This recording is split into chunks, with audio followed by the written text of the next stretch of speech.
Right, I'm ready whenever. Yeah. I'll put that under there.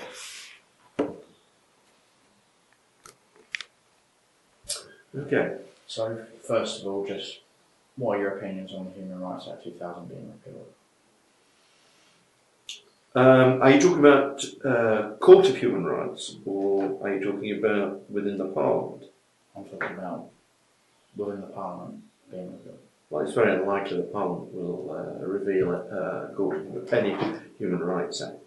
It's more likely that there is a risk or possibility that some countries, for whatever reason, may leave the European Court of Human Rights for various reasons.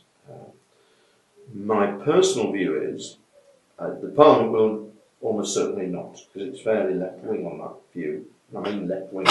I don't mean left-wing in the sense of socialist or anything like that, but it's very supportive of human rights, which most people would say was a left-wing view.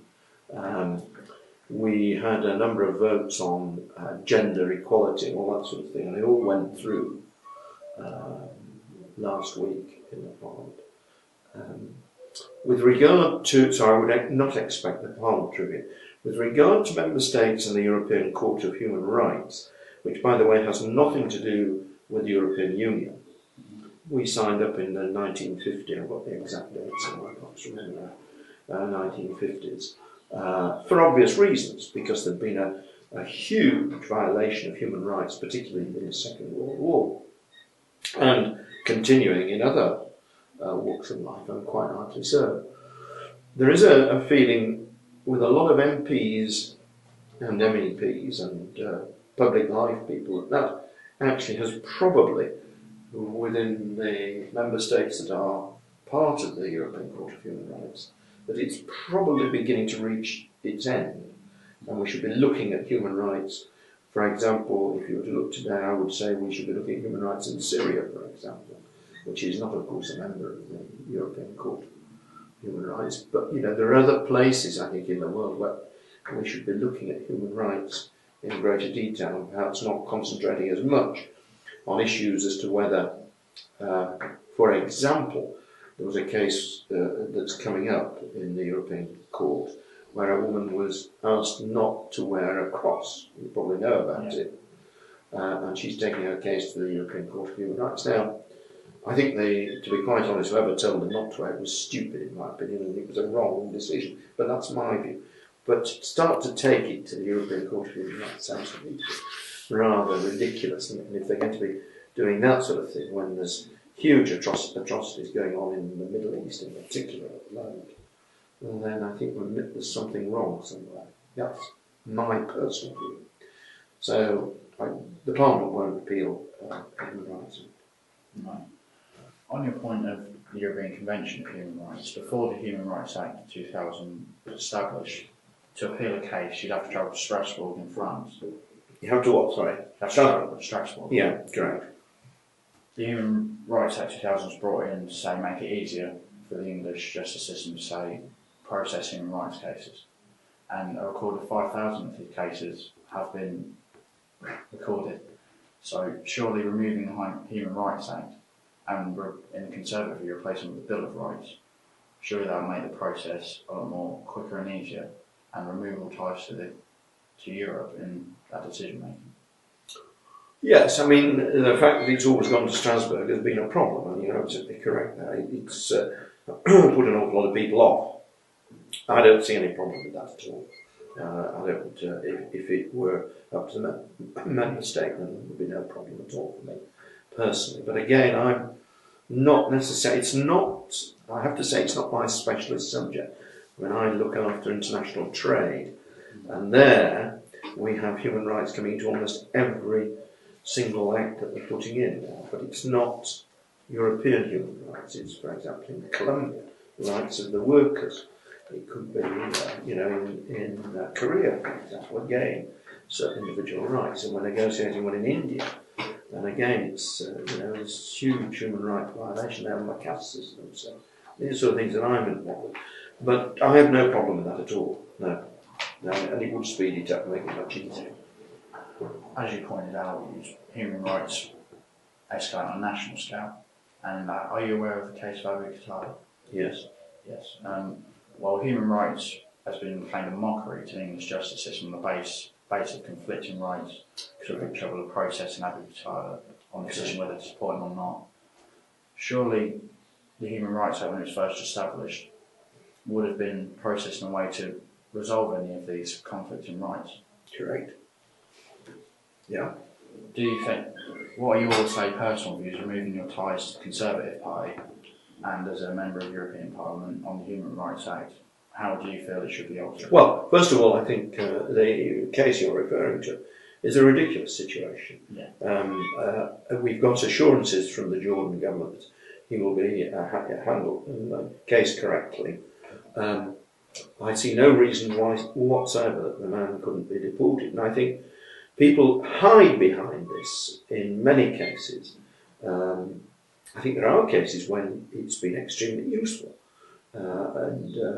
but people hide behind it and they use the system to get all sorts of protection. We've seen, I think there was a case with was it a Nigerian or I can't just remember now, murderer that killed somebody and claimed that because he had some connection with a child who had been living in the UK for a long time, couldn't be deported.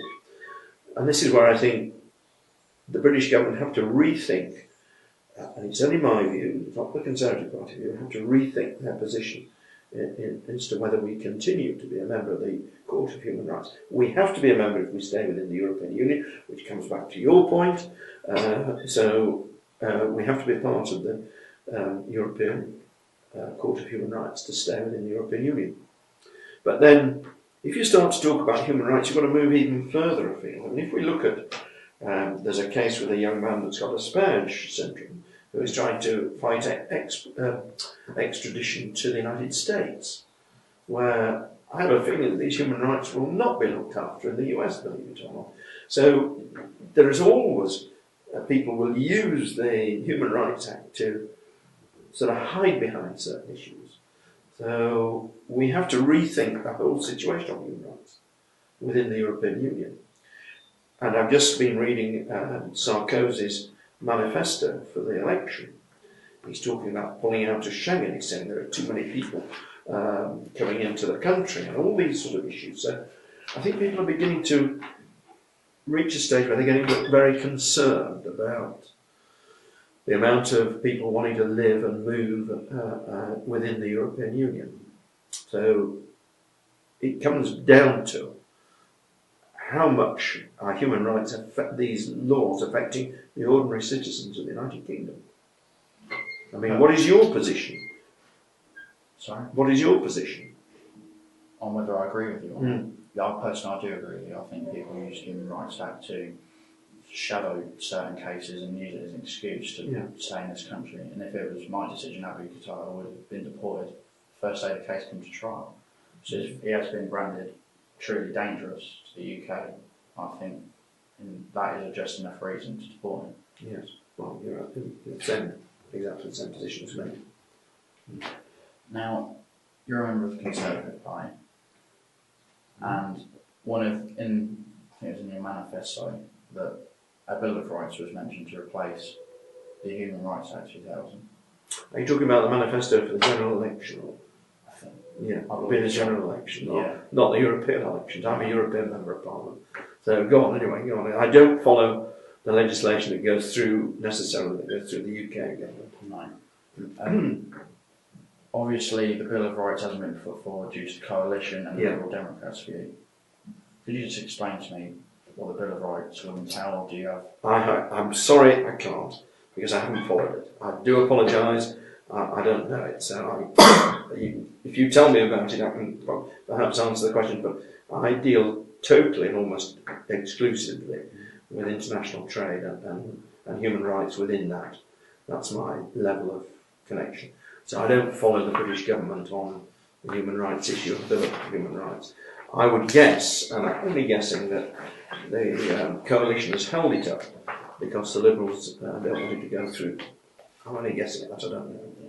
That's very much the same response we got from Mr. Stephen Barclay on that. But as you're a key member in international trade, would you be able to give us a few examples of human rights conflicting, maybe, or cases of human rights? Yes, I mean, you've got a number, and I mean, I can give you a few, but I'll give you a classic one. We've just signed up to a trade agreement with Colombia, and the Colombian government have been pretty aggressive, let's say, to people who are, and to a certain extent, quite rightly so, because they've had the drug barons and all those sort of problems, but they've also been very aggressive towards trade unions, and consequently, there are problems there. We believe that trade unions have a right, and people have a right to join a trade union, and this has been one of the issues that has cropped up in the negotiations,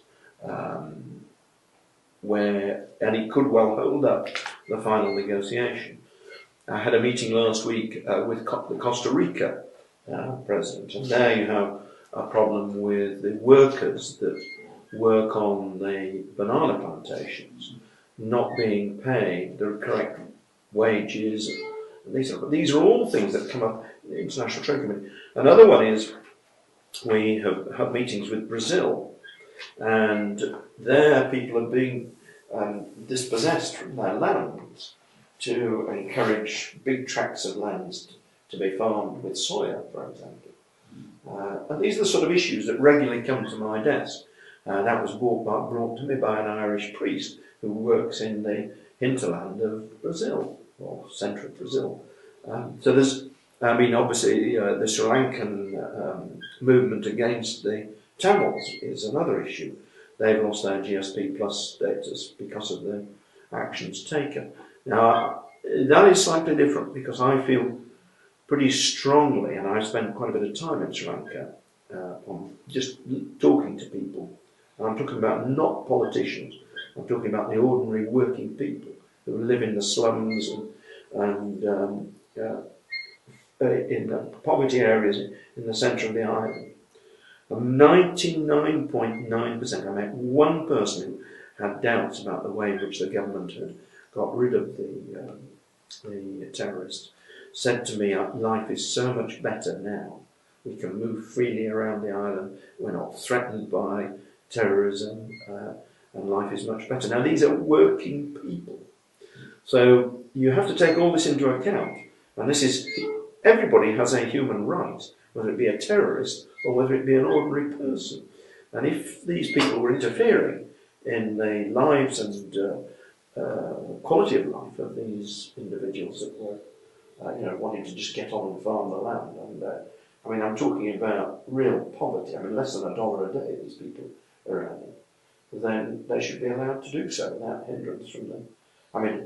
Whether the government did the right thing by wiping them out, I don't know, but terrorism, any sort of terrorism, in my opinion, is against the principles of democracy which we believe in. So, it comes across my desk almost every day. Another one is I was approached last week. I gave a conference on small businesses in Cambridge, and a lady came to see me about the Falun Gong. Now, the Falun Gong is a religious society in China which is being persecuted. You've obviously heard of it. Yeah. Well, it's a religious society in China which is being persecuted by the Chinese government. When I say persecuted, they lock them up in cages. It's nasty stuff. And I have to stop trade negotiations with China. Well, you can't stop trade negotiations with China, but what you can do is you can put pressure on the Chinese government to rethink their policy. These are a religious society which does no harm to anybody, but is not in favour, of course, of a communist state. So it's right across society, right across the world, and hopefully, by negotiating trade deals, we can start to get some sort of better society in all these places, because it's got to be part of the negotiations that we put in place. If not part, it's got to be taken into account. I see. So, would the problem here be that there are human rights but they're being ignored, or are there just no human rights at all? Of course there are human rights. There is a principle of human rights across the world, but they're not being adhered to. You can't say that in Thailand, when they had not Thailand, Cambodia, when they, eliminated people. The Khmer Rouge went around and killed people. Look at what's happened in Africa. It's happening all the time. We, as an educated society, and I mean we in the United Kingdom, we in the Western world, have a responsibility to the rest of the world. I mean, it's appalling what's going on in Syria at the moment, and we're standing by. I mean, I don't know whether you watched the news last night about was it a 14-year-old boy? I mean, what are these people like that are doing that? I personally can't understand it, and I work very closely with, certain groups of human rights bodies and people to try to impress on people that everybody has a right to some sort of dignity and human right. But unfortunately, life is cheap in some of these places. That's your problem. Yeah. Some of the countries you mentioned, like China, I believe Syria, they're not in the European Union. No, of course they're not in the European Union. No, what I'm talking about is we, within the European Union, are negotiating with these countries trade deals. Now, when you're negotiating a trade deal, they want to do trade. They want to sell their textiles, their whatever it might be, agricultural products, or they want to buy whatever it is from us. You can incorporate certain standards so that you put pressure on them. You can't. Human rights is not part of WTO, World Trade Organization. Neither is environment. But you can use it to pressurize countries to improve their human rights standards. Of course they're not signed up to the Court of Human Rights. No, absolutely not. But it is a job of a politician to put the message across that these people have a right. And when you're negotiating, you can use it as a tool in the negotiations. I mean, you're never going to get them to change totally, but you can impress upon them that the world will only accept products from, countries where there's a certain amount of responsibility of human rights is adhered to. And that's how we try to put these trade deals into position. So legally, there is no way you can enforce human rights, but you can only influence them. You try to influence them. Legally, within the Court of Human Rights, within the European Court of Human Rights, yes, of course. But, I mean, human rights, in my opinion, it's a bigger area than the European Union. Within the European Union, most people have human rights are in pretty good shape. As you say, it's gone too far to an extent when you can't export a criminal or a terrorist back to the country that he lived in and was wanted for a terrorist event. So, in my personal view, is we have to rethink our whole position on the Court of Human Rights and whether we consider being a full member of it. So, rethinking our position, surely that would cause mass change throughout different parts of, say, democracy. Of course it would. Yes, absolutely. So, but then what is democracy? The right of people to decide on their own future, isn't it? That's what I think of democracy, the right of people to take and vote and have a say in their future. Now, if the court is continually interfering with and supporting a terrorist against the will of the people, then surely the court is wrong. That comes down to the fact of law, to be honest. Of course it does. I'm trying to make it controversial. I'm trying to, I'm trying to debate with you and bring things out. I'm not necessarily, I'm just throwing these ideas out because you're a young man, both of you young people who will be you'll be shaping our future. I'm the past, as you might say, but you're the future. And, this is why I think it's good that you're interested in, and particularly your view. I would agree totally with your view, but, I'm trying to throw things at you to promote you to think about what we should be doing and what we shouldn't be doing. As you say, it was like a majority vote sort of thing. That was one of the ideas I suggested to Stephen Barclay.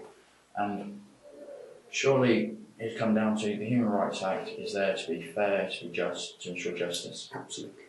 Surely that would come a majority vote, which would be, from my view, average start being deployed.